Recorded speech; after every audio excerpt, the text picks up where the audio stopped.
finding happily, finding happily,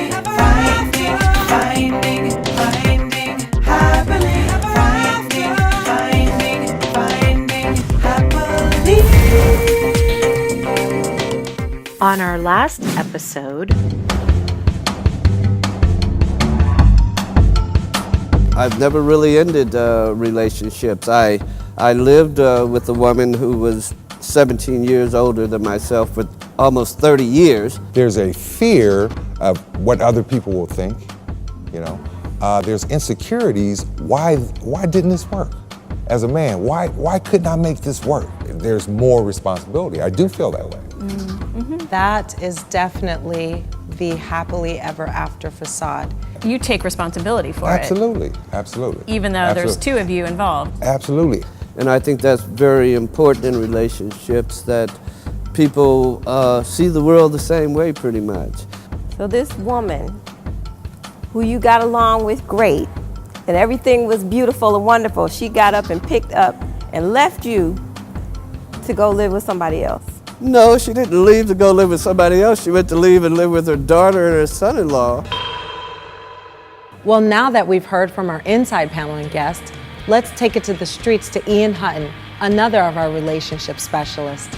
All right, Collette, I'm still out here in Hollywood asking people the questions that you want the answers to. Now the question now is, how do you know when to end the relationship?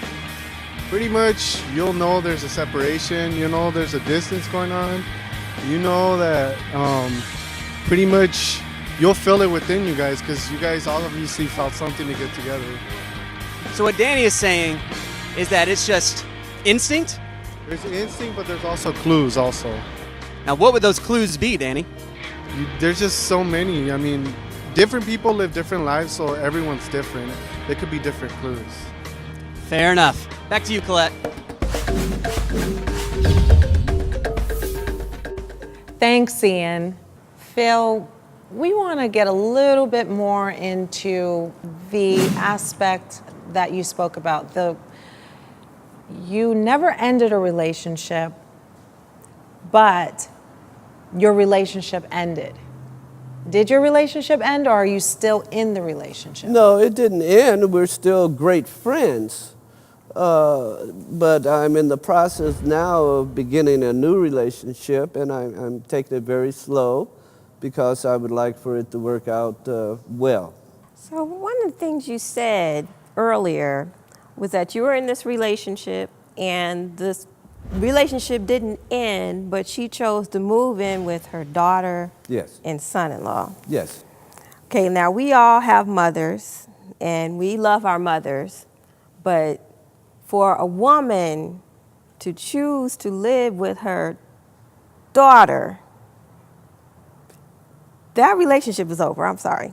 That relationship did in fact end. Well, it may have been an amicable ending, which is great, but the relationship ended because she moved in with a daughter. I appreciate what you're saying, however erroneous you are. The relationship didn't end. It was other things involved, like her health. And it depends on what type of relationship it was, too. You know, you didn't ask him that. Was it a physical relationship? Was it a friendship relationship? So he didn't really explain. We're talking about how to know when to end a relationship. Right. Whether it's a friendship, whether it's a relationship with your mailman, whether it's a relationship with your girlfriend, your mama, whoever. Okay. When do you end it? Okay. And it's important to end it rather than have it kind of just lingering. Languish is a good word. Yeah. Correct. So that you can then get some resolution on that and start over. Yes. And so moving into your next relationship, what are you going to do differently? Well, for me, like I said earlier, it's hard for me to distinguish lust and love. For me, number one, I'm practicing celibacy right now. Mm-hmm. I am by myself.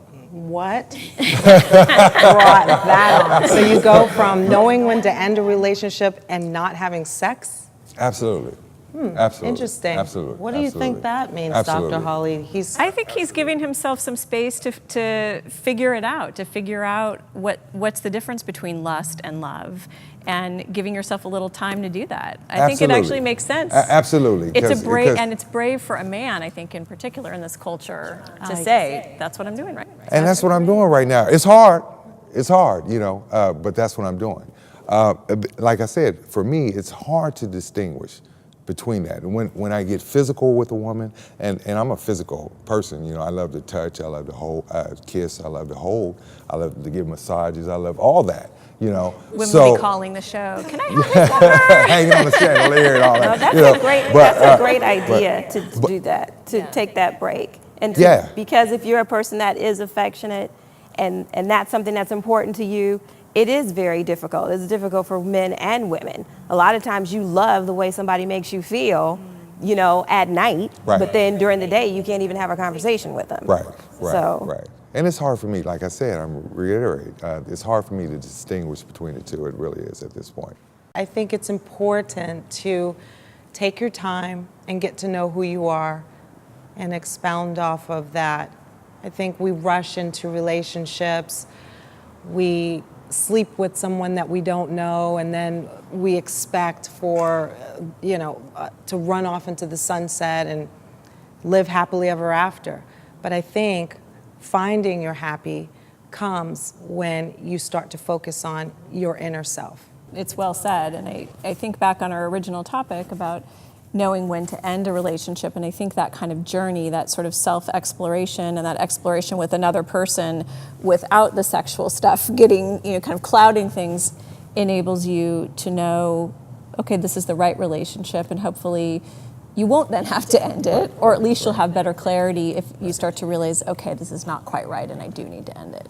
And may I say, I think what Dennis is doing is quite noble, because we live in a society that expects everybody to be in the same cubbyhole, the same box. Anytime you do something out of the box, our cultural psyche is not prepared for that. And I think more people should try what Dennis is doing, I mean, in different ways and in different relationships. As the great philosopher was saying that I alluded to earlier, he said something very significant.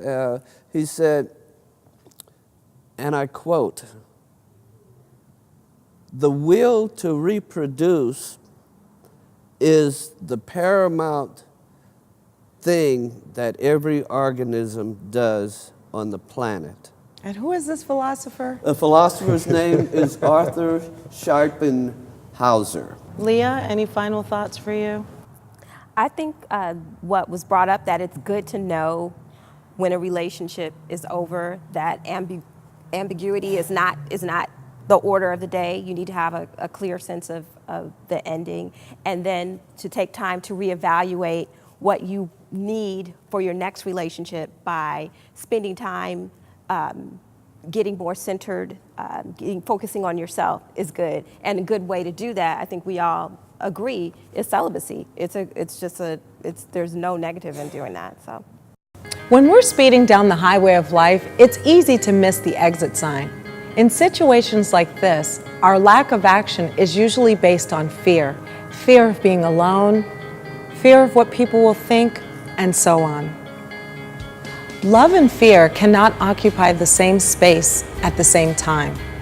It's fear that keeps us holding on long after the band stops playing.